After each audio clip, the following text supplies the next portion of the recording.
Yes.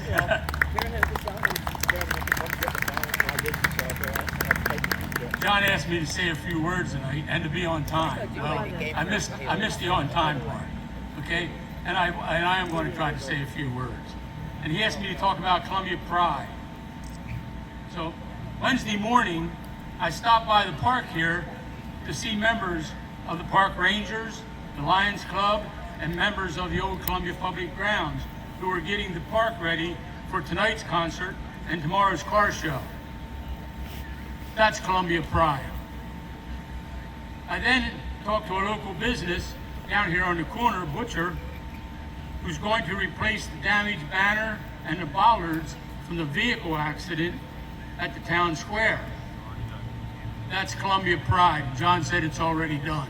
So thank you to Butcher and his wife.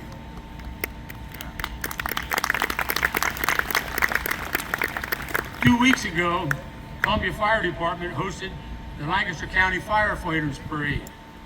Over 50 volunteers assisted in making the parade a huge success. That's Columbia Pride. Most recently, we had a devastating fire in the first block of South 4th Street.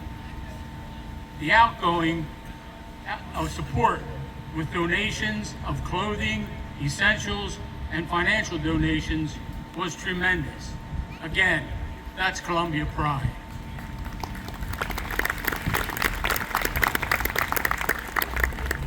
There was a recent article in the Lancaster News that did a great job focusing on the changes that have taken place in Columbia over the past 300 years and how Columbia continuously reinvented itself to overcome and take advantage of these changes.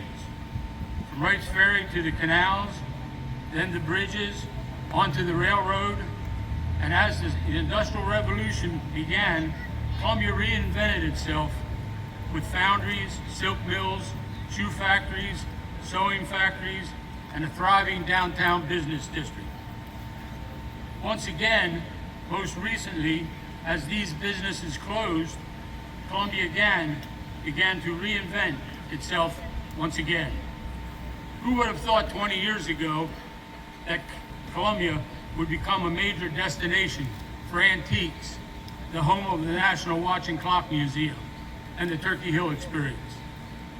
Along with that, Columbia looked back at its past with the Susquehanna River, and today we have the River Park, Columbia Crossing, and the Northwest Lancaster County Trail. These changes exemplify the pride that Columbia residents have in its town.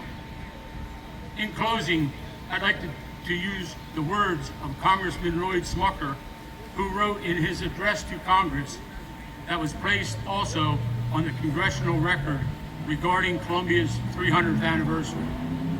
And he said, "I look forward to witnessing the next chapter in the proud history of this mighty river town. Thank you, and I am proud to be a Columbian."